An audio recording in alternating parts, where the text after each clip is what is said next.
listening to Reset Race. You now tuned in to Reset Race. You're listening to Reset Race. You're now tuned in to Reset Race. What? Put them back on the grill again. We grilling them. Put them back on the grill again. We grilling them. Put them back on the grill again. We grilling them. Back on the grill again. We grilling them. You're listening to Reset Race. ADOS need reparations to make America great. You're tuned in to Reset Race. We no longer starving while others eat off our plate. No.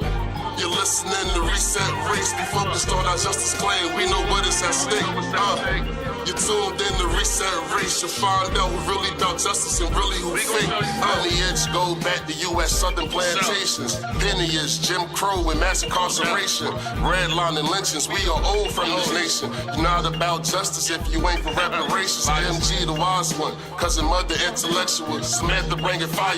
Anti-black, we pressing you. No permanent friends and no permanent enemies. The backbone of the country. To win, you need our energy. You gon' see. Listening to Reset Race. You now tuned in to Reset Race. You're listening to Reset Race. You're now tuned in to Reset Race. Put them back on the grill again. We grilling them. Put them back on the grill again. We grilling them. Put them back on the grill again. We grilling them. Back on the grill again. We grilling them. You're listening to Reset Race. ADOS need reparations to make America great. You're tuned in to Reset Race. We no longer starving while others eat off our plate. No. You're listening to Reset Race. We focused on our justice claim. We know what is at stake. You're tuned in to Reset Race. You'll find out who really about justice and really who fake. Welcome back to Reset Race. I hope it's welcome back, where we discuss reparations primarily, but it's about how race affects politics in the United States of America, and specifically how it affects the descendants of slaves, descendants of American slaves here in the United States. We're an important group, the most important group in national presidential politics, and it is what it is. Nothing's going to change that in the near future. There'll be decades before that changes. Anyway. As I said, welcome. I'm Michael Ram from Active Fight Press. I never remember if I say that. But we have a guest, so we're going to let our guest go first instead of letting Sam go first. Doc, can you introduce yourself? Yeah, I'm Doc Stodden. I am a political scientist. I run Supernova Earth show. Sam has been a guest on my show a couple times. I was really happy, so I am returning some favors. Happy to be here. I'm glad you're here. Glad to have you, because we're gonna have it's good to have a real leftist aboard. As a cheap shot for all the other folks that listen to this and all some bullshit. Because I'm an asshole. It is what it is. All right, now we're gonna go down the line. Our regular cast. Sam, talk to me. So I'm gonna keep it short. So it is Samantha Angelique. I am glad to be back because even for you guys, this will be just the next week. But for us, we've been away from each other for a while. Yeah, I miss So you can find me on Twitter at me17trillion when I'm there. I really don't do Clubhouse like that, too tough anymore. And that's it for social media because I don't really like people being in my business. So I like doing this, and that's why y'all hear me. So it's good to be back, and I'm looking forward to today because it's going to be a little bit different for us. Mm-hmm. Yeah, we're still getting Bree though, so that's the same. We always get Bree. All right, but she makes herself so easy to get. All right, Big John, talk to him. Yeah, what's up, everybody? This is John C. Back with the fam, Average American Negro. We got a guest with us, a white dude. That's a lefty. And you know what? He's a real socialist. Coming on the show, real talk. Like we finally get to talk to a real socialist, so we can have a real conversation about this shit. Yeah, good. And I also just want to address real quick before it's over. In the last Bree show, somebody said something about Bloody Sunday that I mentioned. How the progressive left will use kind of like these labor strikes as a way to kind of connect it to civil rights in order for us to kind of get with this all lives matter class reduction type thing. And somebody said, Bloody Sunday, was it a white Bloody Sunday? Listen to me right now. Listen to me clearly. Like, the whole analogy I was making was like, well, leftists would say Bloody Thursday, Bloody Friday to kind of compare it to civil rights activist movements and civil rights riots or whatever like that. That's basically what I was saying. And yes, there was a white Bloody Sunday. It happened Bloody Sunday. It happened in World War I in Washington. whatever. But at the end of the day, that's what I would say. Just to clear it up, because I don't want to be saying lies, motherfucker. I talk bullshit. I don't like to talk lies. I talk a lot of bullshit. I mean, but that's all I want to say, and I'm happy to be here with my fam. And let's do it. Let's do it, man. Sorry, my dog game and interrupted. All right, Mud, you're up. I won't be on camera. Mud, talk to him. Yeah, they call me Mud. All my socials are at Of Lineage. Yeah, Bitter Dose TV. Check out the new episode. Yeah, let's get to it. Man, see, Mud is always the briefest. He's like, Mud is he's so succinct and straight to the point. You ain't no fun, Mud. All right. So just to introduce this video, I don't even know. Which one is this? So this is okay. So we're gonna be pulling up the surprise. So basically, Bree is talking to, I think, the head of the Democratic Socialists, and they are having a conversation about combining Black Lives Matter with Medicare for All. So bridging Medicare for All and the movement for Black Lives with Michael Lighty. So she's gonna kind of mumble for like the first 3 minutes. So just kind of let her blow through, and it's around the 4-minute mark that they start getting on the BS. But how? So, okay, I guess we'll see. Yeah. But like I said, she's gonna kind of mumble a little bit. Is it cynical of me? And it's okay for you to say yes, Brianna. This is cynical and not at all rooted in reality. But is it cynical for me to think that there's some part of that part of the reason that some of these groups are unwilling to throw their hat in the ring right now and support this movement is less because of the potential for tactical failure. Because the reality is, from my perspective, and correct me if you think I'm wrong, that the downsides are very meager. To your point, if you come for the queen, you better not miss. Sure, but they have plenty of votes to do that if that's what they want to do.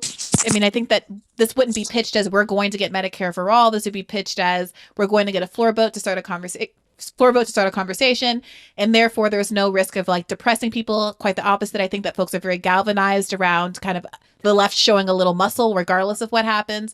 And so what it feels like is that there is a certain cohort of the left that doesn't want to look like losers. That is demoralized in a post-Bernie world.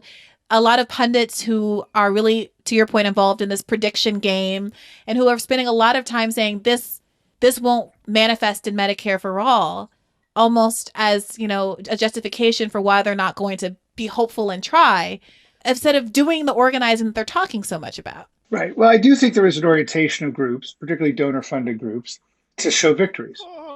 Sam. And so you have to follow the money in the case of, I couldn't get Go ahead. Go ahead. Isn't this the same argument they use against us for HR 40? Isn't this the exact same tap dance they tell us they just going to make some noise and not do anything? Isn't that the same thing they tell us? Mm-hmm. I just wanted to make that clear. All right. I'm sorry. Anybody else got anything before we go? We good? Everybody good? No, I'm gonna let him yammer some more. All right, sorry about that. I couldn't let that slide. My bad, Sam. No, you're good. Advocacy organizations too, to some extent. I think, yes, they don't want to look like losers. They've invested quite a bit in trying to show that we've made progress, right? That, hey, we had a hearing in rules, we had a hearing in ways and means, we had a hearing in labor. When the truth of the matter is, of course, our high point was when Bernie introduced his Medicare for All bill with those senators. And we've been in decline since then. The industry's been more aggressive. We haven't really mounted an effective counteroffensive, except in Iowa and Nevada, the campaign did. And credit to some of your fine work as well. So I think, that was a huge lift, and we fought back hard against a very, as we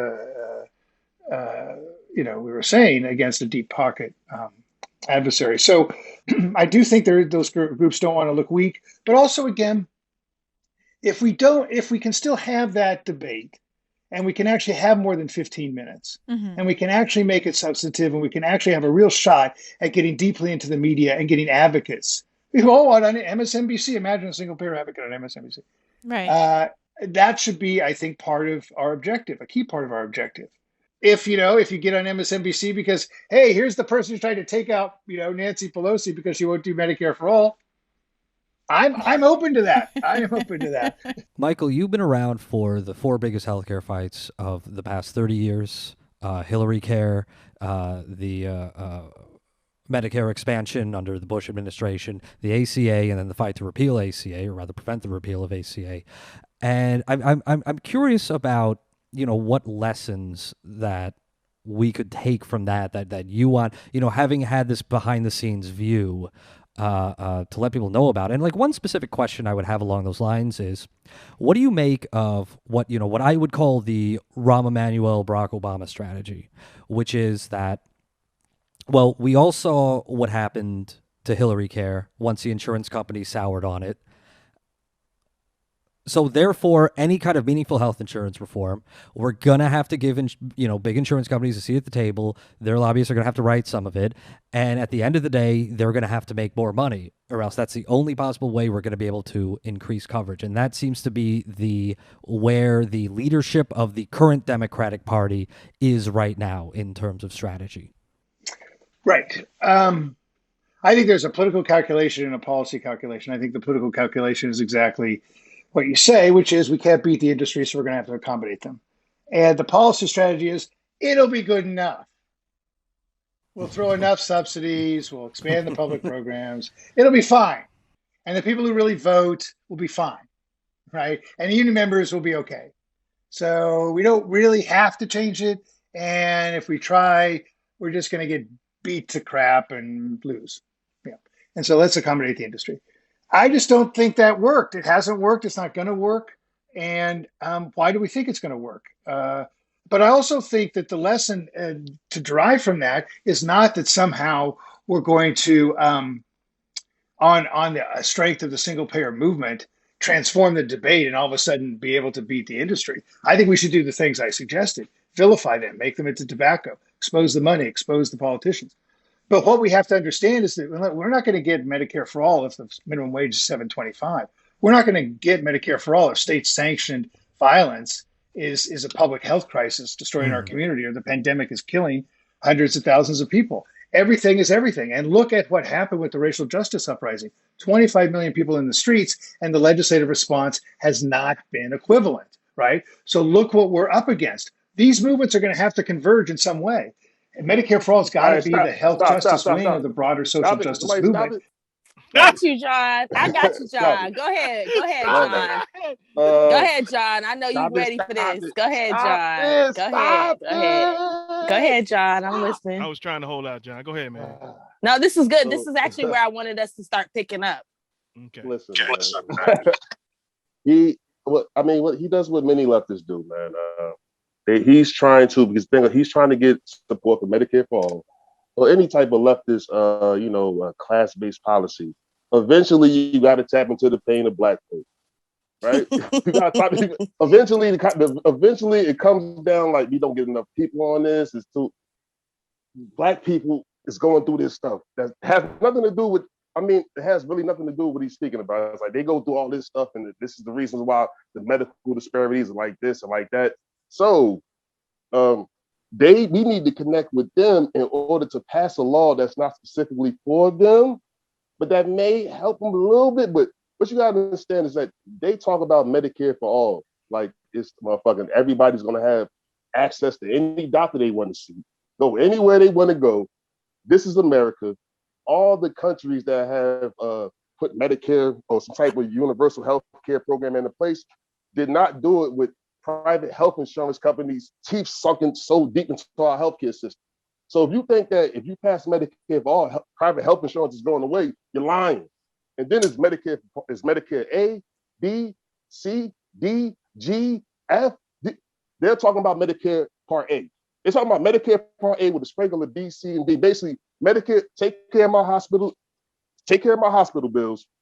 Then that's going to leave me. That's going to free me up as a white person that has access, or a non-Black, non-Negro person that has access to wealth, free my wealth up to buy other subsidiary health insurance, B, C, and D, and then take that wealth that I was going bankrupt with, the hospital bills that was really crushing me, to go expand my wealth. Like, you know what I mean? Same thing with free college. Like, they're talking about passing Medicare Part A for all, urgent care. Black people the majority, because it's like this, the majority of doctors that take Medicare is about 70% of doctors that take physicians that take 70% or 80% of doctors that take Medicare. But it's like, is it Medicare Part A? No, they take people that have Medicare Part A, B, C, and D. Help me and have money on the side to pay for some extra expenses. Like, you want to give black folks Part A. So guess what? People that got Medicaid, a lot of black folks that's older that got Medicare, they only got Part A. They didn't get B because they work for a job that didn't provide them to have B. They can't afford to get C and D. So you fuck around, even though now it's like this. It's like you're telling me, like, guess what, you know that shitty hospital that you would go to, we never paid a bill because you feel me, like real shit, like they give you a big ass bill, we don't care because I was about to die. You can go to that same shitty hospital for free now. Yay! Yeah, you're gonna go to the same city hospital. The ghetto is still going to be there. The hood is still going to be there. Your income level is not going. Your wealth is not going. You're not talking about closing the racial wealth gap. It will not close the disparities. It will lift the floor. Our healthcare will be better. It won't close the disparities. It won't close the racial wealth gap, and it won't build the black middle class. So it's bullshit. Yeah, that's a very good point, John. Really quick before we let Doc go, I just want to say Dr. Darity was just talking about this on Twitter, that our issue, especially the racial wealth gap, is on the debt side of the ledger, is on the asset side of the ledger, not the debt side of the ledger. Our problem, we got debts just like everybody else, including this college debt, right? Not myself, I got out of it because I'm in the military. I was in the military, but you know. The college debt that's out there, this medical debt that's out there, you can erase all that. If we don't have any assets on the other side of that ledger, our position is not going to change relative. Our relative position is not going to change, period. It is what it is. All right, Doc, as a guest, come on, talk to us. Give us some smart stuff, more smart stuff, because John already gave us some smart stuff. Well, just to kind of back up what John said, then, like, like Medicare only pays for something like 85% of your bill anyway. And like you said, not even every single doctor accepts Medicare. And so you find even a lot of old people that are on Medicare and all on Medicare A and maybe B or C or something like that, but they still have to get Medicaid as well on top of that because they can't afford all of the extra costs that go along with it that aren't covered by Medicare. And the idea that we have to that you will be addressing any kind of wage gap or anything like that, not only for poor blacks in the city who don't have any access at all to good quality healthcare to begin with. I mean, you can give them all the money in the world, but if they're still going to the walk-in urgent care clinic, it ain't going to improve any health outcomes at all.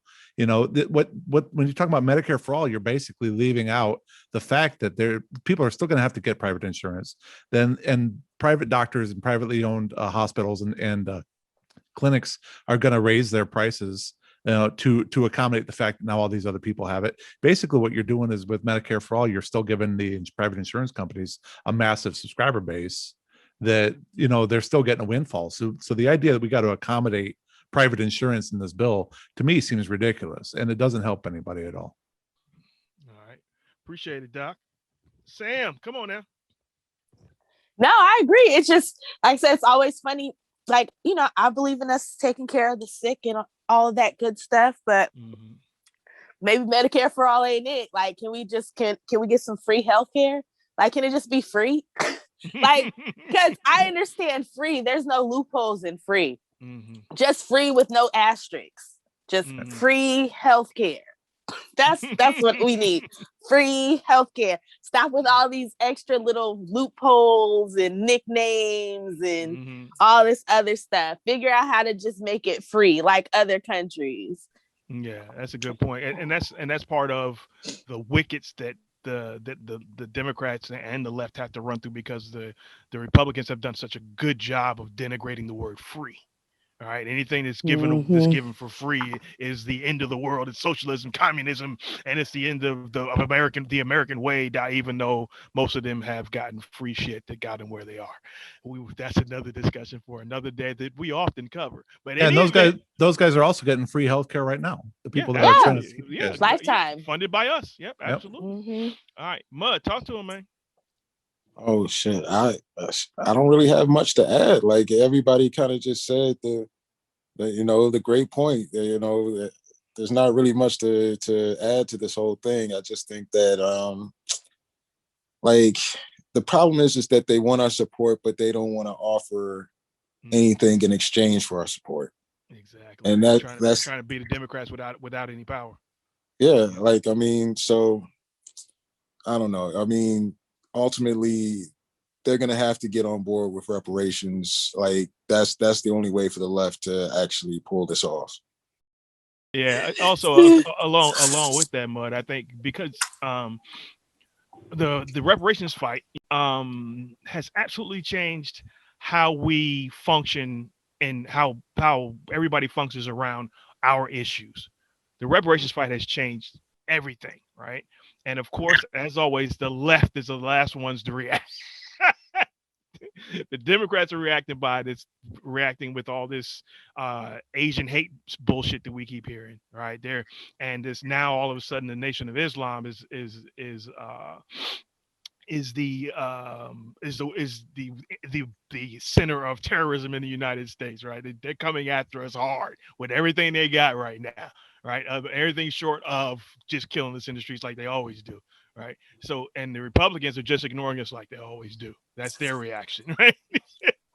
But I do hear that there is some noises in the background with the Republicans trying to go towards reparations because they know That's what we that's need. I need Mitt yeah, Romney that's an to get end his shit around. together. Yeah, they know that's an end around to destroy the Democrats for the next 50 years at the very least, right? And that is a logical move for them to make in their institutions because they're an authoritarian wing of the United States. Their institutions, if they went along with it, they would calm down the worst of the reaction to that, right? And they would keep enough people in line because they got a solid 35% of the voting base in the United States, a solid 35%, right? And the only thing that could probably break that is reparations, but their institutions could keep it a solid 30. Let's be real, right? That's just my view of it. You think the Republicans are actually going to get on board with reparations? I can't. I mean, logic would tell me no, but they are desperate to stay in power, right? And they're so desperate that they don't want anybody else to vote. And apparently that's not flying. I was shocked that Major League Baseball pulled out of Georgia because of this voting rights bill. I missed that. Yeah, they did. Major League Baseball pulled their what is it, All-Star game out of Atlanta. Nice. But the Braves are still playing though. Yeah, of course the Braves are gonna play. yeah. But they pulling that All-Star game is gonna cost them. I think somebody said over $100 million. Yeah. Right, so it cost the state $100 million for pulling out, right? Because they put all that money into preparing for that. The other Sam is here. Mm-hmm. So I can play the video for y'all, so you can hear it better. I think if and that's part of my calculation. If they make it too hard to keep us from voting, the smart thing is to say, okay, we need to find a way to get Black folks on our side. If we can't get them to vote, we got to find a way to get them on our side. And the only way that we can do that is reparations, because they've done this for so long to fuck us over and either ignore us or just put out policy to fuck us over, a combination of the two. Yeah. That we don't trust them, right? They have like 3 or 4 Black conservatives over there that love the Republican Party for whatever reason. Most of them have a little money and they trying to hold on to it. Okay, that's it. No hate. But but if for them to hold on to power, they're really going to need to either, though they've tried to remove us as a support base for their opponent. Now that that's becoming harder, thank God, which shocked me. Now that that's becoming harder to do, the only option is to move to the other side of this. That's the only option they have left. Well, just my view. What do you think? I think that in order to do that, they'd have to admit that that a lot of people that they have stoked for God knows how long, what the Southern strategy and all that from the 60s, they'd have to admit that a lot of those people are, number one, racist and complicit in Jim Crow and shit like that. And I don't know if they're going to, man. I don't know if they have the spine to force their own people to admit that their support for the Confederate flag. Like they'd rather take the Confederate flag over reparations, is what I think. Yeah, I think so, but again, power is their thing, right? If they want to keep power, they need a larger voting bloc. The Democrats are working hard to buy up everybody else's vote. But the Republicans have mastered the tactic of winning by losing, And for them, that's true. even a loss because the Democrats allow them to do so. Yeah, even a loss is a win for those guys. Yeah, absolutely. Yeah, because the Democrats play along for sure.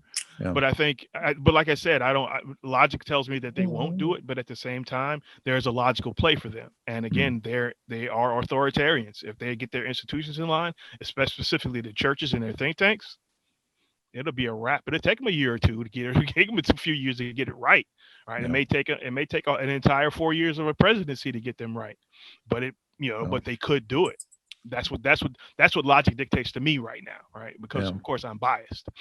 Well, I think it's sorry. Go ahead. No, go ahead. Yeah, I think it's more likely that they would court us as far as like some type of program like housing or something like that that's not quite reparations, but they'll use like the reparations talking points to kind of beat it over the Democrats' heads. Yeah. And then like the play would then be like the Democrats would have to like go for the real thing, or they might just lose out. Yeah. And that's why one of my biggest things is one day I'm gonna write about it. I haven't written it so long. My big thing is that we need to create a caucus of voters. I don't know what a caucus of voters would be, but a voting bloc that is neutral. Right? We're not blue. We're not red. We're not even purple. But if you want our votes, it got to be reparations. It's got to be a reparations caucus, and we got to be at least 5 to 10% of the voting black folks that are willing to vote and say, "Hey, I'm an independent. You want my vote? Come get it." That will force the Democrats to come aboard. And the Republicans can play around with it, dabble with it. It won't bother them either way. But the only way they can assure that we won't go back to the Democrats is to court that vote. I think that would be a powerful way to do it, but because we can't trust either party to do it for us. Sure. That's just my way. That's my view. Where do you think the money for that would come from? And that's the thing. You don't need a lot of money to do that. You just need folks to get in line, right? That could be a grassroots effort, right? Say, hey, it's reparations or bust. And if you look at the statistics, we're facing the end in real terms, in very real terms. And the Democratic Party is investing in everybody but us. Right. So and the Democrat and the Republicans are, they're investing in white folks. They're doing a good job investing in white folks. Well, some white folks anyway. Yeah, some white folks. Yeah, they're doing a good job investing in rich white folks. And the Democrats are trying hard to get the immigrant vote. And we're sitting here like, okay, we're 13% of the voting population. And we are here to be courted, right? There are some that are diehard Democrats and not going anywhere, right? But there are enough of us that can be pulled away to either harm the Democrats or undergird the Republicans, right? Or which is both in some ways, right? Yeah. So if we can make it plain through a grassroots movement saying, hey, reparations or bust or whatever it's going to be. Reparations or bust, say, hey, we are on code. Our Bible is from here to equality, and we're on this mission. We are facing the end. And we need to have this fight. If you don't have to like it, you don't have to care about it. And I really don't care if you don't like it. Really don't care. The less you like it, the happier I am. Right. So as far as I'm concerned, so I mean that to my view, that's probably the only way we can do it, because we don't, as you hinted at, we don't have money. Right. It'd have to be a grassroots movement, a real grassroots movement that can't be co-opted like BLM was. It'd have to be a real grassroots movement that's really fighting specifically for reparations, and whatever party comes with it, you'll get our votes. It's that simple. Does that make sense? MG, though. Go ahead, John. Yeah. But the thing is that, I mean, for the first time in a long time, like with this re-election of Trump, this is the first time I've seen a Republican even have a black agenda ever. This is, even though it was bullshit though, like this is a black agenda for Black America. He's basically talking to us though, because he got issues with, you know what I mean? He ain't talking about immigrants, as we all know. He was talking, they were the first time Republicans talking specifically about us. And ironically, Trump or somebody like Trump will be the only one to have the balls to do it in the Republican Party, right? Somebody who's not beholden to all those old what do you call it? Those old interests in the Republican Party, right? Because Trump isn't beholden to them. He wasn't beholden to them. He's beholden to their base, right? Yeah. And he had their base by the short hairs, which had them by the short hairs. That's why they had to get rid of his ass. But Republicans, they seen them numbers though, MG. They seen them numbers like, damn, we done picked off 10, like the most black voters we ever had since like 1971. This is crazy. Did they even remember that?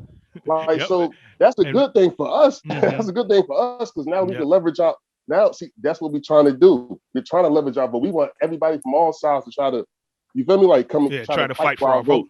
Yeah, absolutely. Instead of being married to one party, like.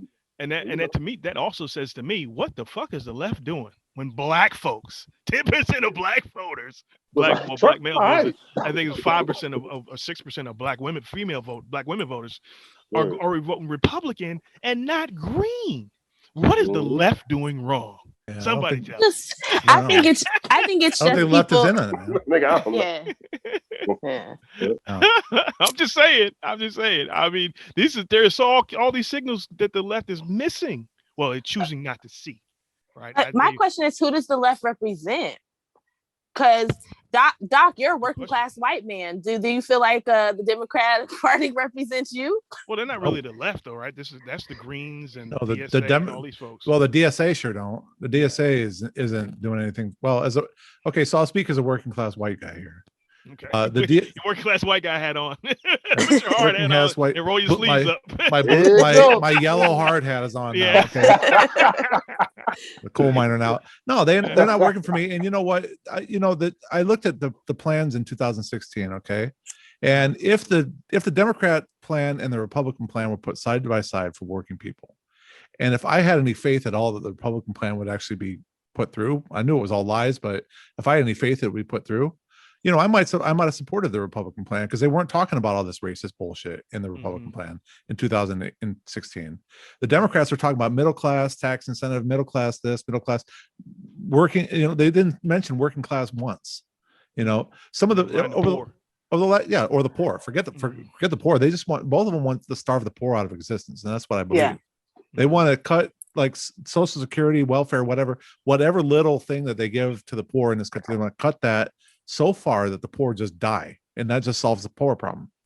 Wow, starve the beast. Yeah, starve the beast, but in this case, starve the poor right out of existence. But I think more deeply there, Doc, and something I learned on Clubhouse. It's something I learned on Clubhouse. We preface this: something I learned on Clubhouse is not always a good thing. Okay, is that the Office of New Americans is bringing in folks and from other countries and giving them. This is not a xenophobic thing. This is a fact. Right, they're getting loans and all kinds of stuff that the black communities in those very same cities that the Office of New Americans are in, and the black folks in these very same cities can't get those loans. They can't. Well, support. You know why, of course, because you guys are protected by the law. Yeah, you guys are protected by the law. Yeah. Absolutely. And go ahead. Go ahead, Doc. No, go ahead. Yeah, and I mean, and you see it now. I just saw somebody on Twitter, and they're talking about, I can't believe they're going to keep salaries low on H-1B visas. That is the purpose of H-1B visas. Right. How do you not understand that? Right. You heard us by keeping salaries low on H-1B visas. Damn you, Joe Biden. What do you think the purpose of an H-1B visa is? Right. Cheap labor. It's to drive down the cost of labor. No, MG. It's so you can bring highly skilled labor over from overseas because Americans are dumb and we don't know how to do anything. Yeah, we can't be trained to do nothing. We don't know how to scrape up all the crap that they throw off the top of the houses. When Americans don't know how to do that. I'm like, what the fuck? I'm shocked that people are like, they actually think they're being brought here because they're so much better than us. No. Right. And this is what America does. This is the same thing that people talk about with doctors. We have to keep bringing in more doctors and nurses because we have a shortage. Then what is wrong with your country that you can't produce people that are smart enough to be doctors? That's an internal problem. System? Yeah. What is wrong with the educational system, right? No. What's deterring the best and the brightest from wanting to become doctors, right? Absolutely. So why do you have people who are brilliant, going into Silicon Valley and working in labs versus or going and being doctors in hospitals. Become so where's the incentive? big money plastic surgeons instead of general practitioners. Yeah. Right. But when you spend $100,000 for your education, you need that big money salary to pay off your education. So can you fault them for wanting to pay off their student loans? Yeah, I mean, I'm just saying, and have a nice house as well. Yeah. Well, I mean, yeah. Go ahead. Go ahead, Doc. I was just going to say there's so many people that's got student loans in this country, and they're basically making it impossible for anyone to pay them off. Yeah. Oh yeah. Exactly. Yeah. I don't think. I mean, and the culmination of my point is, Doc, I don't think they're trying to starve out. I don't think the goal is to starve out poor people. I think the goal is to starve out the working people of this country, to break labor. That's the goal, is to break labor, and that way we become cheap labor, just like everybody they're trying to bring over here. I think that's the goal. They're what I call it corporate terraforming. They're trying to make this country the third world country they wish everybody else was, and they can maintain control. That's my 2 cents. Yeah, I had a similar concept to that. I call it the Haitianization of America. They want us to be Haiti. Lay that out for us, Doc. Yeah, they want us to be Haiti. I mean, look at Haiti. I mean, Haiti has failed government. The government doesn't provide any services for its people, and then whenever something that shouldn't be a major thing happens, but it becomes a major catastrophe in the country. That's how they want to do things, and they basically keep everybody poor. They keep everybody wanting to get out of that country, and they just keep corrupt government. And the only people that benefit in that system are the corrupt people on top. Yeah, so that's what they're doing. Sowing instability. Yeah, absolutely. Yeah, and that's the precarity that everybody's facing as we become that third world country that they want. The third, are labor wise, right? They'll have their enclaves of first world wonderfulness, right? But part of that, one of the biggest things to make that happen, you have to destroy us, because we're the core of activism in this country. Right. And nobody on the left seems to understand that. Right. Well, I will tell you, the left has a long history of playing black workers and white workers off against one another. That's for sure. I mean, that's for sure. That's the history of the AFL. Shit. Yeah. Yeah. Socialist Party even too. So some degree. Yeah. So. Yeah. Sam schools us on that all the time on this wild ass show that we had. All right. So I guess Mud, did you have something on what this wild shit we talking about? Nah, I was actually thinking we should probably get back to the clip, right? See, you trying to get back to Clubhouse. I see you. God damn it. All right. Let's go, Sam. Social justice movement that demands these transformative programs and I think a transformative sense of solidarity, and that is what's going to win Medicare for all. We're a siloed movement, very policy oriented, up against the richest industry, the most powerful industry in Congress. And we've got allies, powerful allies, organized people. But this organized money is nothing like we've ever taken on. And that's why I go back to presidential leadership. And so, Brianna, your question's right. Absent that, what can we do? And we've got to move things, I think, in such a way so that when we do have the opportunity to do it federally, we have the infrastructure that can actually win it. So on our inaugural episode, our inaugural live stream the other day, Marcus Farrell, who was part of the your inaugural live stream, Virgil did not join me, but we were joined by Marcus Farrell, who was part of the 2016. I think his title was African American Outreach Coordinator, and his suggestion was to try to incorporate, to your point, something about the movement for Black lives as part of the package. He was talking about reparations, but I could see targeting, incorporating rather the specific movement around Black lives from the summer and police overreach, etc., in order to. No, I just want to take this moment. No, I just want to take this moment because y'all know I hate, I hate Bree's politics. I'm gonna stop saying I hate Bree because I don't hate her personally because I don't know the woman, but I hate her politics. But you see how she was like, yeah, Marcus was talking about reparations, but I said instead of reparations, we should talk about putting Medicare for all with Black Lives Matter. Even though Black Lives Matter and reparations go hand in hand, because how do you prove that Black Lives Matter? By putting some money in their hands. It's like, come on. That's how America works. I just love how she always pops out and be like, oh yeah, let me take this fire. Yeah, and I think, and that's an important point, Sam, that And again, I've said this before and I'll say it again, is that I am a great person to look at. Look at my trajectory as a writer. On the left, the moment I start fighting for reparations, specifically for the descendants of slaves, oh my God, I was so loved up until that very point. Right? I'm an asshole. Don't get me wrong. It's okay not to like me. I'm used to it. But God damn, talk about people getting dropped like a hot stone. Right? So she understands that. She understands that fight for reparations will get you all kinds of pushback and everything else. You get called everything but a child of God. But my people are dying. It's time for some courage, folks. But there is a new Fred Hampton movement on the left run by 3 black guys, and they're gonna change that shit. I mean, the elephant in the room is the relationship with Ben Dixon. So, okay, I'm lying. I'm so done. I'm so done. They gonna change this.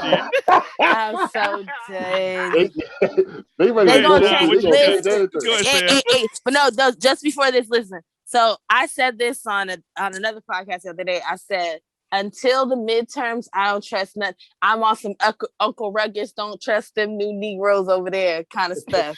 Because until we get to the midterms and people, I want to see these same people who are sitting here talking a little bit of trash not back Joe, not back these Democrats come 2022 and the midterms, because they haven't done enough for us to get out here and be pushing these folks. So a lot of people right now are, this about Joe Biden and complaining about this and acting all rah-rah. But as soon as it's time to vote, I watch these same people start shepherding people back into the polls to vote for these same people who ain't been doing nothing for us. Mark my words. This is what makes reparations was such a clarion call for me, because it's so simple, right? It's just rock solid who I need to be right now for my people. Right, specifically for my family, for my once for those of you who are just coming to the show or never been to the show before, there's a statistic out there that says my sons, right? I got 3 sons. My sons are, no matter what I do, no matter what my family does, they are more likely to fall into poverty in the United States than any other group. It's a 75% chance that they will fall into poverty as adults. 75% chance just because they descend from slaves. That's wild to me. Absolutely. Meanwhile, on the other side of the ledger, mediocrity is getting served left and right. Mediocrity will make you a billionaire. You know what I mean? So this reparations is the only path that's possible, and nothing can change that. That's kind of a privilege I get from being a reparationist, right? It's crystal clear. The fight is crystal clear. You can't pay me to change that fight. Right? Nothing matters. Nothing else matters. So that's just my 2 cents. Again, I'm running my mouth. Mud, what you got, man? I mean, to piggyback off of what you're saying, I think reparations is the key to solving our political system in a weird way, because if you think about it, our politics, like Black people's politics, is in shambles because we have a lot of opportunists. And the reason why we have a lot of opportunists is because we don't have a lot of wealth in our community. So, we got a bunch of people willing to sell us out, with the quickness.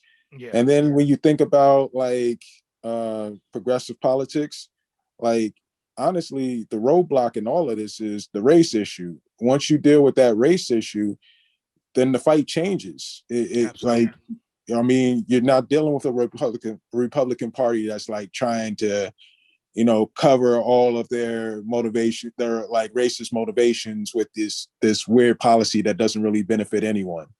Solving problems that don't exist. Yeah. Yes. So then you have to act like, then it becomes a thing of like, well, we're actually going to be competing about who has the best ideas to actually solve these problems again.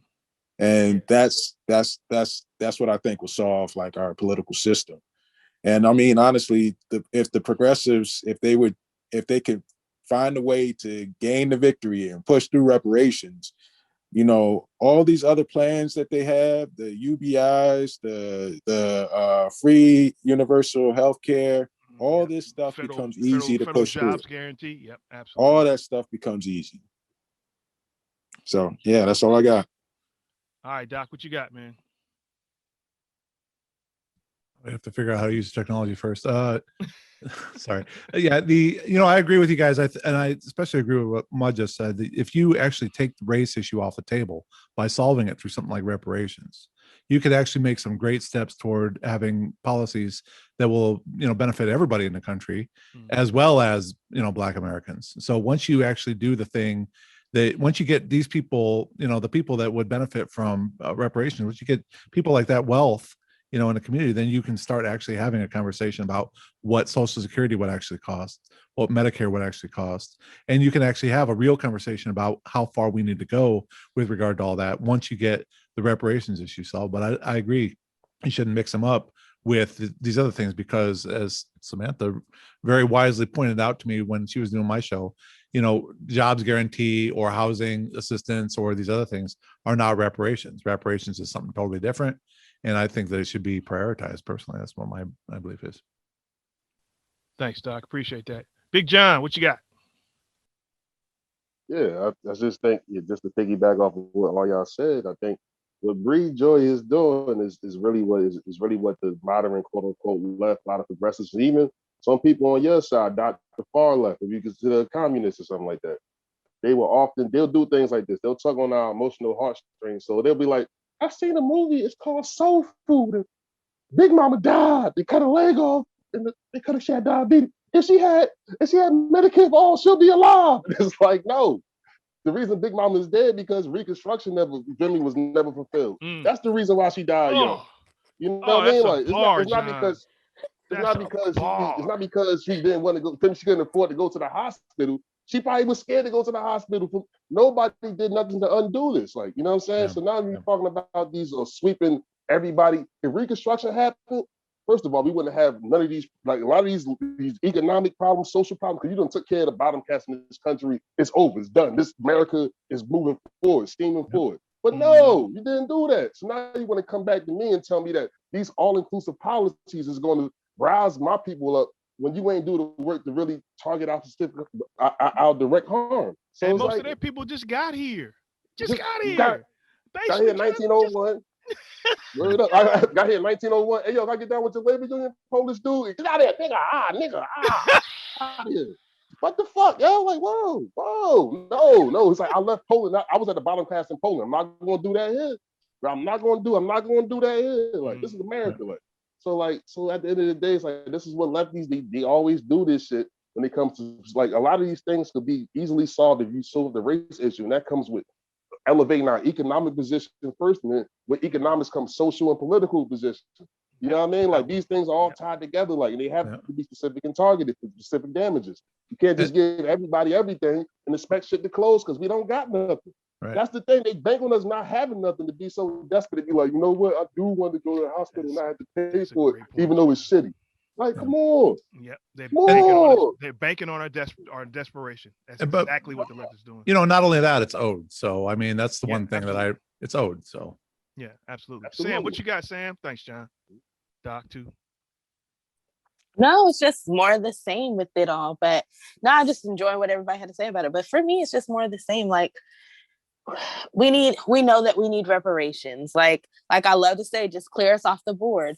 If you do reparations, after that, you can do all the class policies that you want to do from here on out. With the most progressive group in the country sitting there helping you, right? With all this money, of course, it's going to change the face of politics in the United States, right? The most progressive group in the country, historically, right? We are the very first civil rights bill was written for us specifically. We are the civil rights fight, right? The 1866 civil rights bill, was that the one? 1866, right? Mm-hmm. Yeah, the very first civil rights bill in the United States, and maybe the first civil rights bill in the world, right?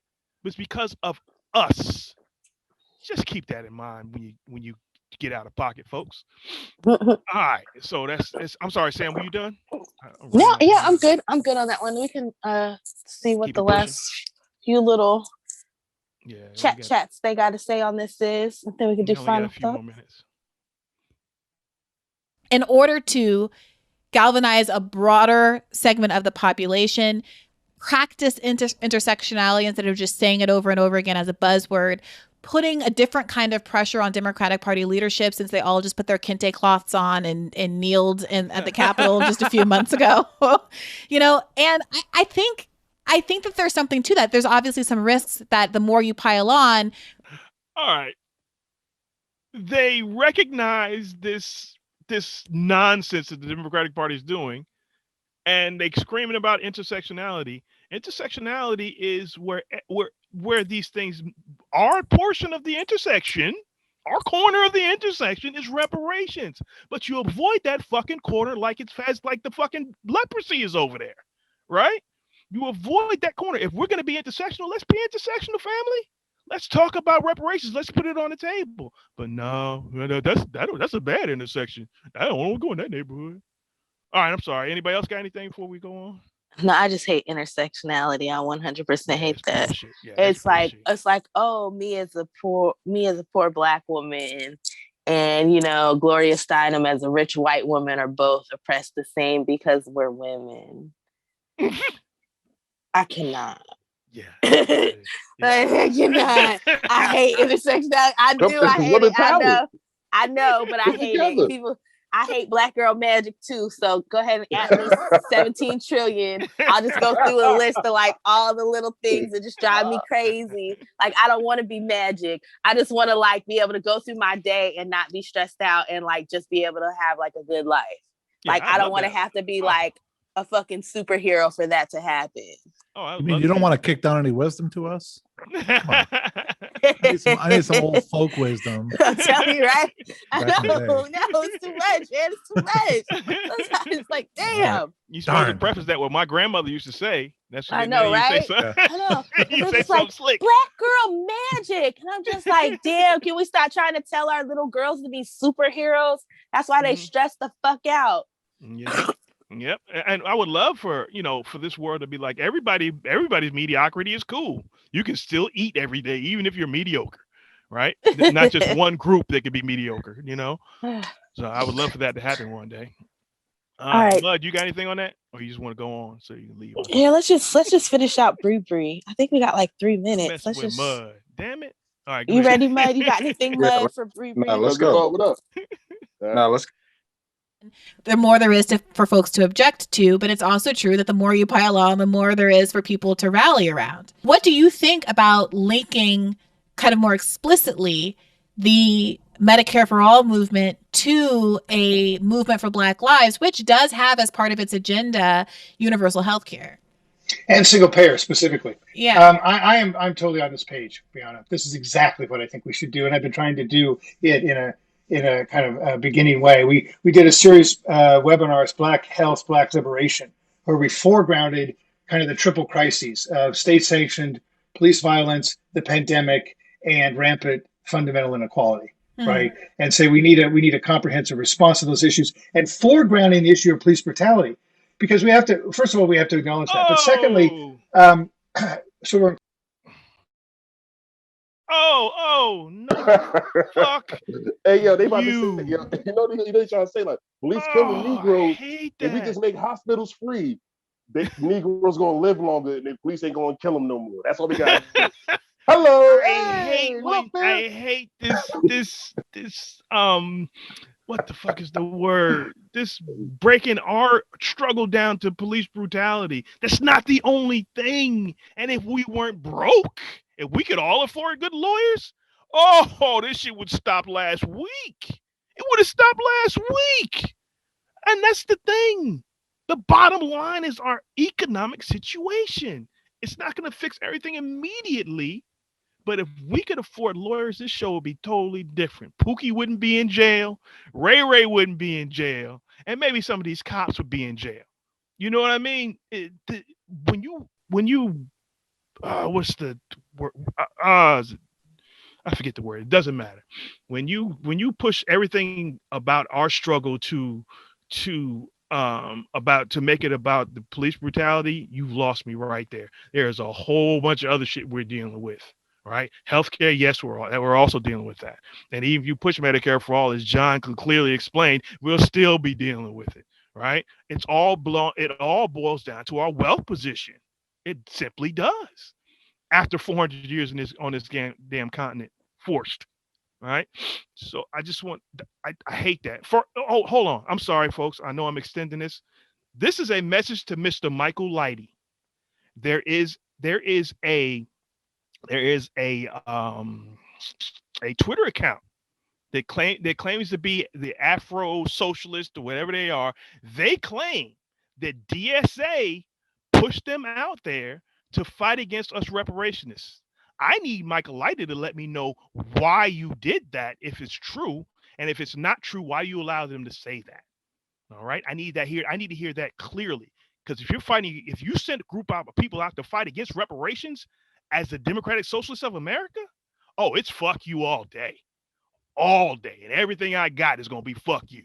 Just that's from me to you, there, Michael Lighty, from Michael to Michael. All right, anybody else got anything on this?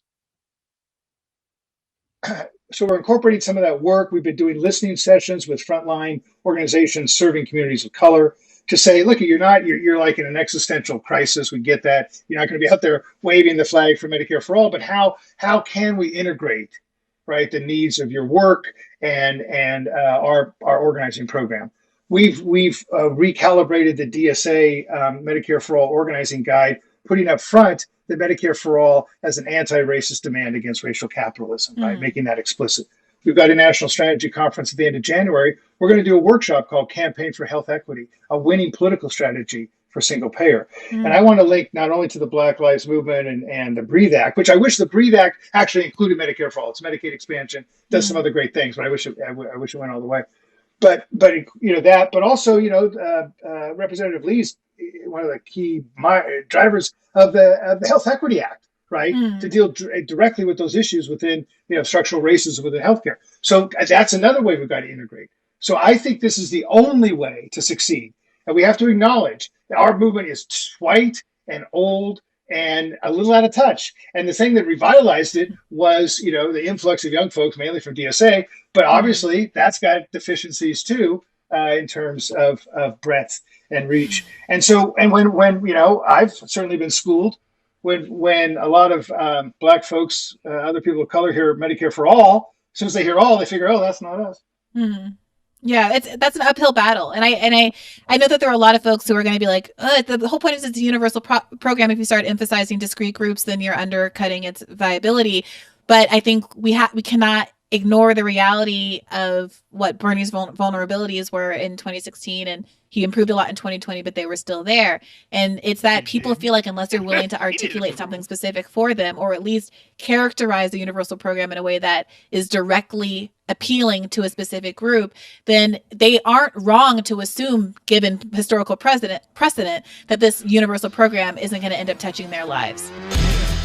We made it. We survived. All right. I want everybody to. that was one of the least excruciating ones that we've been through, because sometimes watching Breathe, that is that's tough. All you Medicaid for all folks out there who are just Medicaid for all, I need you all to read Medical Apartheid and understand why we don't trust a lot of us don't trust our medical system. Read Medical Apartheid and you'll understand. Right, this like SNL just had this thing about us not trusting the COVID vaccine. They just did a skit on that. And if you understood our relationship with the medical field here in the United States, you would understand the Tuskegee incident where they were injecting Black men with under the guise of being a new healthcare program, right? Under the guise of being a new healthcare program, they injected these men with syphilis and they monitored how syphilis went through the community based on them inserting it into the community, right? This happened. Henrietta Lacks, they took her cells. And like something, I think somebody said like 60% of the medical industry is based on those cells. The pharmaceutical industry, those cells are like 60% of the wealth that's been generated in the pharmaceutical industry, $1 billion, maybe $1 trillion industry. It was based on the cells of Henrietta Lacks, the HeLa cell. And they never pay her family. They ain't paid her family shit. Nothing. I mean, like I said, read medical apartheid. We can go. I could tell you stories like this all day. Read medical apartheid, then you'll understand. Fuck SNL. All right. I'm sorry. All right, Doc, what you got? You the guest. You get some final thoughts if anybody got any. Well, the first thing I want to say is based on that video, the idea that the Democratic Socialists of America are fighting for socialism is just, to me, it's ridiculous. I think that they're fighting to keep the system in place and make a few changes here and there. And none of that stuff addresses anything that you guys have been talking about or are talking about today. None of that, works to move anything forward. None of that works to improve anybody's wealth situation in the community or change the outcomes that they get from the various institutions in this country, because they're not actually fighting for socialism.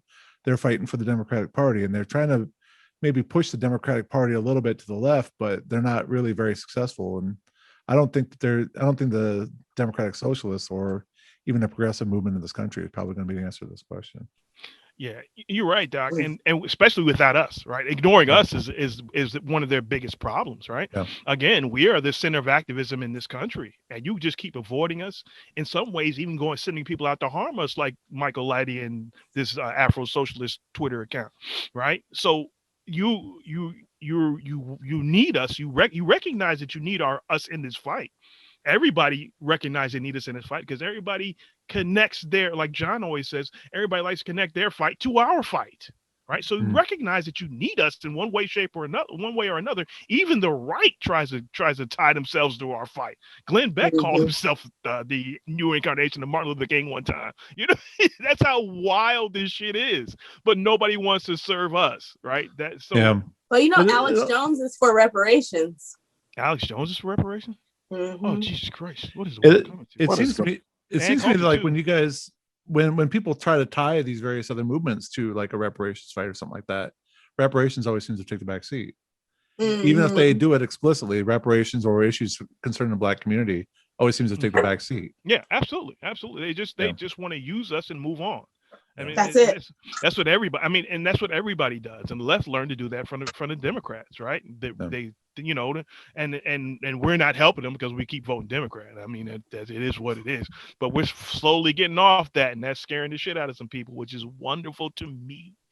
All right, Sam, what you got? Final thoughts.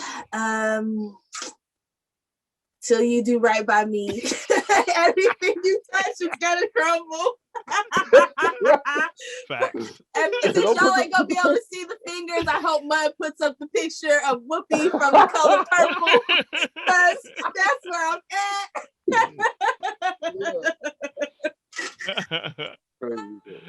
Like, it's just another thing. Like, I want to live in a world that I can have like good health care, but again, school is free, high schools are free, elementary schools are free, and kids are still graduating and they can't read. Just because it's free doesn't make it good. Fact. They're not going to necessarily have standards to make it good. From what's being explained to me as a person who doesn't know a lot about this, it's not even really free. It's kind of free. It's free-ish. Like, unless you fuck up and get some shit that's not covered, and then you still owe them money. Like, I need it to be free, like free, and then I need there to be standards to make sure that it's good. And like we were saying this the other week, right? Like, you should get paid for keeping people alive. If you have a certain amount of people dying or getting diabetes or overweight, or you should not get no bonuses. You should get paid a bare minimum salary, and after that they should just pay bonuses off of how many people you get healthy. If you're paying doctors off of how many people they get to stop smoking, start eating healthy, start working out, losing weight, you know how much they'll be out here getting people in shape to get these checks. Like, it'll be a whole different thing. But again, that's not where the profit is, right? Because when they were talking about this, they were talking about the insurance companies and how the insurance companies have to keep making a profit. Like, how can we continue to let people profit on death and illness? Like, any business, you want it to grow. So you want more people to get sick and die. That's the business model. Well, not die. You want them to get sick and keep them alive and sick as long as possible. That is the business model. that is not a good business model. Like, that's why I'm with you, Doc, when you said that they should nationalize that shit. Because you shouldn't be making profit off of people fucking, like, off of people trying to live. Like, you shouldn't, period. Yep, there's just some shit that shouldn't be for money. Yep, like locking health, people up. water. Like, law enforcement. Certain things shouldn't cost you anything. You should always be able to get water. Like, there's certain things that should always be free. Yep. So that's it. That's all I got for that for the most part. So yeah, I'll let everybody else go because I still want to do a little side conversation so we can have a real socialism conversation because I've been waiting for this. All right. All right, Mud, what you got? Go ahead. Actually, I want to respond to Doc's point about how reparations or anything specifically for Black people kind of take a back seat. This is a phenomenon that we have noticed, and for sure. And we have gone to the left and let them know that we've noticed this, and this is why the Bernie Sanders campaign knows, and Bree knows this personally because many of us have told her this on Twitter and in person. So they know that we want something specific. And what they tried to do both times is just try to frame their universal programs as something that is, going to solve racial disparities, is anti-racist. And obviously we see they haven't learned their lesson because they're talking about doing the same thing right now. So, and the thing about this, I think I said this before on another episode, like trying to tie this into BLM based on police brutality. Look, the BLM thing is based on people being murdered. Once they're murdered, free healthcare does not benefit them. Damn. Like this is not a real tie-in. At least with the reparations argument, like the reparations, it might be a roundabout way to argue that it's actually going to solve the problem of Black Lives Matter, or the problem that Black Lives Matter purported to be tackling. There's some validity to that. You raise people's social economic situation, they're going to have less interaction with the police and less crime. So, yeah. That is so true, Mud, because I grew up in the suburbs, and the only time I interacted with the police is when I went to the police station because my mama worked there, or if I was getting pulled over and they were fussing at me for speeding. But not you, Sam. No, not you. Sam is an angel. That's our queen. Don't say nothing bad about it ain't so. It ain't so. Man, let me tell you, it's a whole different thing when you're part of the club. It's a whole different thing when you're under the umbrella of protection. Now, I would pull that shit in no other city, and my mama's retired, so as people forget her, I can't fuck around no more neither. So. Oh, we know you. Get your bad ass back on the street. Here's your license and registration. Get your ass out of here. Slow down. It's a mess. It's a mess. Okay. John, what you got for us? Yeah. Final thoughts on that, and then we shift.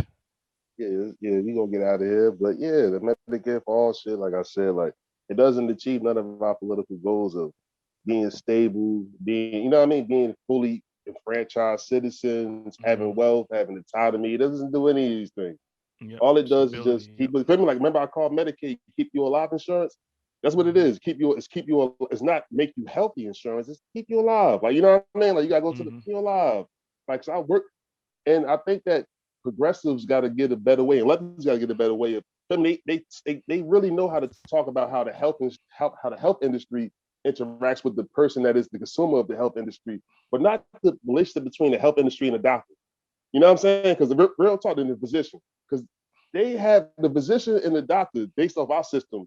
Doctors charge a certain fee, right? And then they go to other private insurance industries and try to see who can meet this fee, right? And then what they do is like, all right, so this particular, all right, I charge $500 for a visit. This health insurance company pays me $300 a visit. This other one pays me $250. Medicaid and Medicare pay me like $150, $100. I'm not taking that shit. I've been in school for 10 years. I'm not taking that shit. You know, like for real. And you think that doctors won't find a way how to opt out, which is when they opt out of these, you feel me, these services, that means that we ain't got the wealth to really go see them motherfuckers. You know what I mean? So what Bernie said is, and lefties say, like, they say everybody has the right to go see a doctor when they're sick and not go bankrupt when they go to the hospital. See, this is a new thing that white people are dealing with. Going bankrupt, going bankrupt, going to, we don't care. It's the hospital. Like, you should learn from Negroes. They don't pay that shit. They don't care. They're like, really, in the hospital? Care? Real talk. So, we Negroes, they got the money anyway. It's the hospital. It's shitty, whatever. They kept me alive. Like, girl, the hospital bill, we put that shit in the fire. That shit is toilet paper for us. We don't care about no medical bill. White people care about medical bills. Oh, man, this debt is going to kill me. Oh, my Jesus, my grandmama got killed. That shit like $30,000. Oh, throw that shit out. You can't pay it. Like, now we're clearing that debt for you, Negroes. See, when you clear that debt for Negroes, it's like, all right, now I can focus that $1 I was paying a month to pay my rent now. For a white person, it's like, we cleared that debt for you. White, working class, middle class, upper middle class. Now it's like, I'm not tapping into, wealth is not just being a millionaire. You feel me? Wealth is more like, you feel me, an income. You tapping into that, you can use this income and wealth to build more now. You feel me? Like, we don't have nothing to reach back to because it's been taken from us. Like, so it's like, I got less debt now. Now I got to worry about my rent now. All right, I'm good. You know what I mean? Like, so that's the whole thing with Medicare for and a lot of other social programs. You haven't put Negroes together. You need our reparations, point blank, period, before any of these national programs could really have teeth to them. Like I said, if you would have did it a long time ago, we probably wouldn't even need these. It probably would have been national programs because motherfuckers would have been, we done took care of these, we done destroyed these people and doing everything to build them up.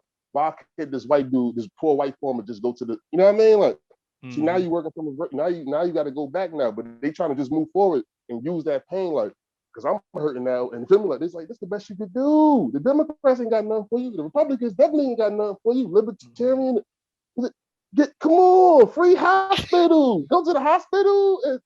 It's free now. Like, what the fuck? Like, you got to go to the hospitals to go to. People that got Medicaid go to the. People that got Medicaid primary doctors at the hospital because no doctors take Medicaid. Like, I'm for no good physicians take Medicaid. So you gotta go to this shitty ass motherfucking health clinic or go to the hospital because it's free. You know what I mean? Like, kids. You know what I mean? Kids. And then our seniors got Medicare Part A. Like Doc said earlier, a lot of them are so poor they gotta get Medicaid to get, you feel me, the specialist help and all that other help. And those motherfuckers and the great specialists don't take Medicaid because it takes too long to process, too much fucking paperwork, and they pay too less. Fuck that. Pay me out of pocket or get better health insurance. And that's the way to lock Negroes out. So that's the whole conversation about this shit. It doesn't do anything about our political goals. Fuck that shit. You need our fucking bread. Fuck what you talking about. Sam need the bread. You want to bring up black girl magic? The black women are dying when they give birth. Give her fucking money. That's what I'm telling you. Exactly. Don't talk to me about black girl magic when we losing babies more than anybody else on these tables. Like me and my mother almost died when I was born. Like, that shit happens all the time. Fucking Serena Williams, all that money, all that celebrity. They still wouldn't listen to her. She almost had some serious issues. She's a multi-millionaire several times. Give everybody get healthcare, then y'all go. Then come on. So her money and her good healthcare still couldn't get her decent treatment as a black woman. So like, Reconstruction. They told me. I don't know what to say. That's all I got to say. Sis, I'm out. You right. Sis said it. I'm out. All right, so we're gonna move on to another conversation. This is gonna be part of this show. Do I need to close this show out and go to another? We can close this one out and just do something short, right? So it won't be too long. Yeah. Okay. All right. So here we go. Here's your break, Mud. Well, thanks for sitting in Reset Race. I'd like to thank Doc for coming through and giving us his 2 cents and added to our 2 cents. We have 4 cents altogether. So we're rich. It's 8 cents. 8 cents. All right. So now we're rich. That was, I guess, that people that call everything else reparations, I guess we'll call that reparations because Doc. You're and welcome. we're Negro rich, not white rich. We're Negro Yeah, rich. exactly. So It was my pleasure to do this for y'all today. We appreciate it. We appreciate it. Thanks for coming, Doc. We appreciate it. Thanks for coming, Doc. Appreciate it. All right, family. So thanks for stopping by. Thanks for listening. Please, until next week, please like, subscribe, and share, because y'all ain't sharing. All right. And that's it. No, they're sitting around listening to us like Richard Pryor albums in the basement. Can't tell nobody I listen to this crazy shit. And these Negroes done lost their damn mind. It's smart Negroes that talk crazy. They talk crazy, but they know what they talk about, but it's crazy because they curse it. They don't give a fuck. So if you're a long time listener, man, hit us up, man. Come on and sit in with us and talk shit with us. All right. So we had Cash has been through. Dr. J, Dr. J is an honorary member. Dr. J is an honorary member. Yeah. We're gonna have, what is it? Is it Vosh? Or what is it? Not Vosh. What's the dude's name? The other one. The Cash? Well, we just had Doc today. Uh-huh. And then the Del dude? Yeah. House of Del Vento, or what is there we go. Okay. House of Del Vento is gonna come join us in the next couple of weeks. So yeah, I love it. Like I said, we're mixing it up. Yeah. I love it. We're mixing it up. I love that we're getting more people into it, talk and have these race conversations too, because I enjoy it. Facts. So I like that. I'm enjoying it. All right, let's clear this one out. John, let's just end this one out though. So peace. I appreciate you coming. Peace. And I gotta go pee. Okay, we'll let you do that. And then when you come back, we can start this. We're gonna keep it short because I don't want to keep you forever, Doc. Because we be doing this we're forever people over here. We just yap. I've been talking about this stuff for 25 years, so I'm looking forward. So yeah, so I would have that. I would have a good old socialism conversation because John always says it too, and you guys said the same thing. Where like these people don't want socialism; they just want a nicer slice of what's going on. Yeah. And I think that too. They don't really want even the people that call themselves socialists, they don't want socialism. They're too afraid of it, man. It's like if you think like, so this, I don't know if you could say this for the show or maybe we could repeat this in the show. And I'll say it with just as much passion then, but like if you think like with toothpaste, when they have like a new kind of toothpaste come out and they say this is a revolutionary new kind of toothpaste. Mm-hmm. Like what does that even mean? You know, that's in this country, that's what passes for revolution, you know, where you got revolutionary new toothpaste in a new color, you know, wrapper, maybe with a little bit more mint to it or something like that. But when you actually show people real revolution, they get creeped out by it, man. You know, like they don't want to do anything for it.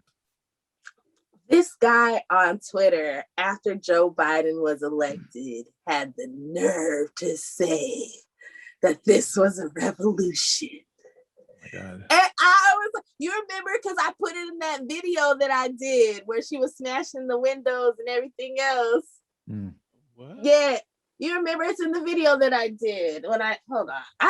Doc, I don't even know if you saw this. I'm gonna play it real quick because I was with Joe Biden when I was so angry.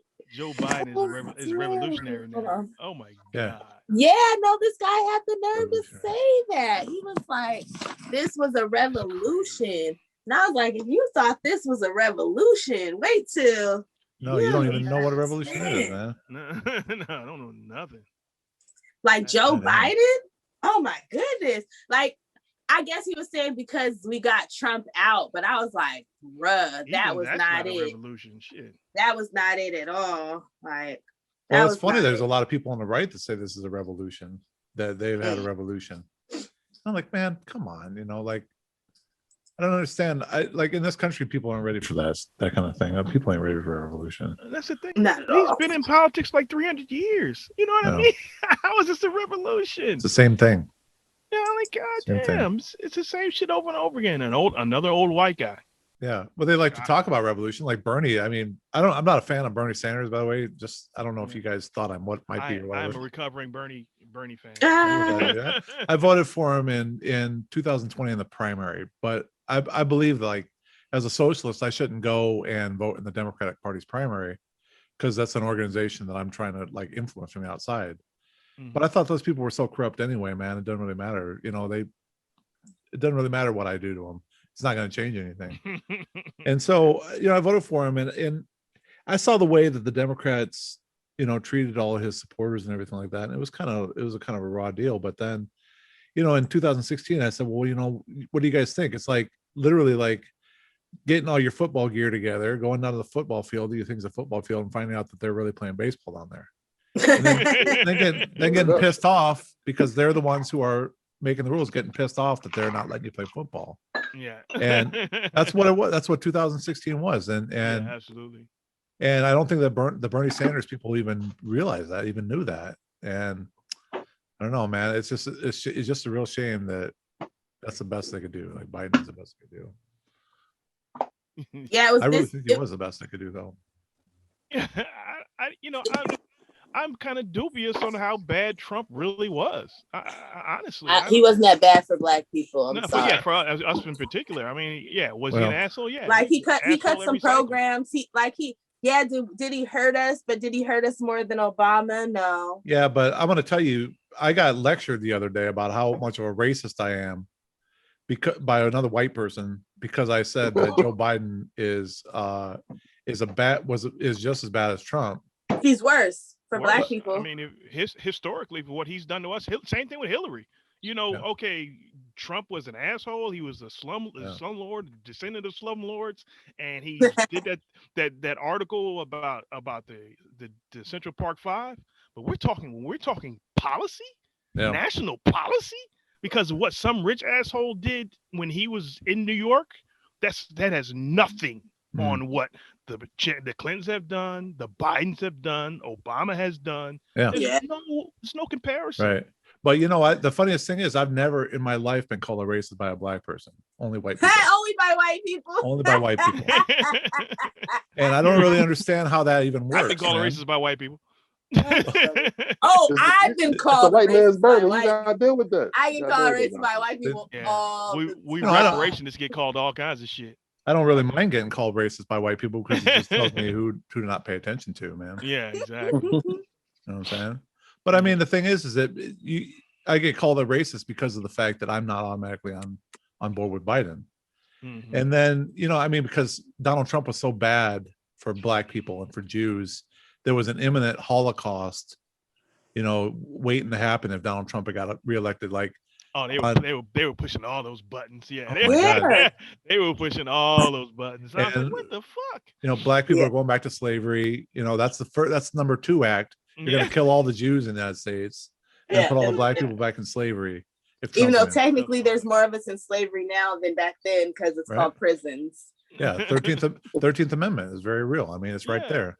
And oh man, that killed me in the 13th when at the end of the 13th when old girl said you got to vote for Hillary or whoever it was at the time. Yeah, it was Hillary. Yeah, at the end of the you do this wonderful piece of documentary work, and then you say go vote for Hillary. Right. Huh? That's how it always is. Like Bill Clinton did. Like Bill Clinton didn't support the crime bill. Yeah, and like she didn't support Bill no matter what. Literally no matter what. No matter what. Exactly. Like she wasn't calling us super predators. Yeah, and I wrote about this a long time ago when I was writing for Progressive Army. She was a major lobbyist in DC. Yeah. She was down in the Capitol getting the motherfuckers in order. More than this, dude. She was on the board of Walmart, dude. Back in the 90s. She was on the board under Walmart. No, they're a political marriage. She wasn't just a wife. Yeah, she was the people were calling her co-president back in the day. Yeah. Co-president. People were actually calling her that. Right. But no, all of a sudden it's like, well, she's a woman. She's innocent. She's not responsible for what Bill did. But she's responsible for all the good shit that you like that Bill did. You like to put that on her ledger. That's good. Yeah. We can do that. That is true. That is true.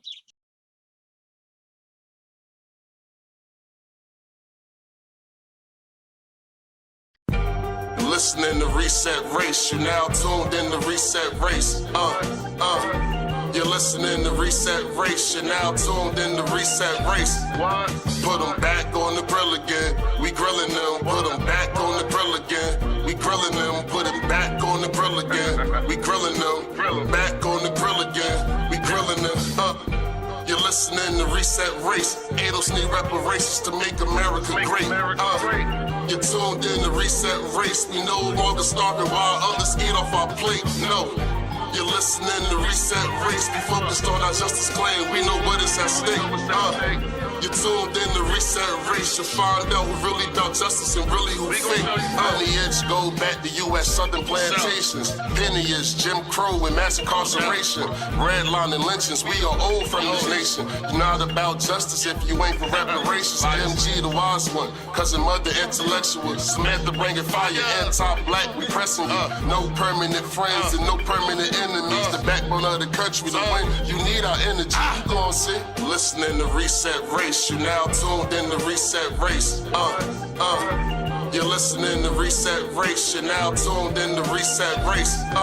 Put them back on the grill again. We grilling them. Put them back on the grill again. We grilling them. Put them back on the grill again. We grilling them. Back on the grill again. We grilling them. You're listening to Reset Race. ADOS need reparations to make America great. You're tuned in to Reset Race. We no longer starving while others eat off our plate. No. You're listening to Reset Race. We focused on our justice claim. We know what is at stake. You're tuned in to Reset Race. You'll find out who really about justice and really who fake. Until you do right by me, everything you think about is gonna crumble.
At the very same time that America refused to give the Negro any land, through an act of Congress, our government was giving away millions of acres of land in the West and the Midwest, which meant that it was willing to undergird its white peasants from Europe with an economic floor. But not only did they give the land, they built land-grant colleges with government money to teach them how to farm. Not only that, they provided county agents to further their expertise in farming. Not only that, they provided low interest rates in order that they could mechanize their farms. Not only that, today many of these people are receiving millions of dollars in federal subsidies not to farm, and they are the very people telling the black man that he ought to lift himself by his own bootstraps. And this is what we are faced with, and this is the reality. Now, when we come to Washington in this campaign, we are coming to get our check.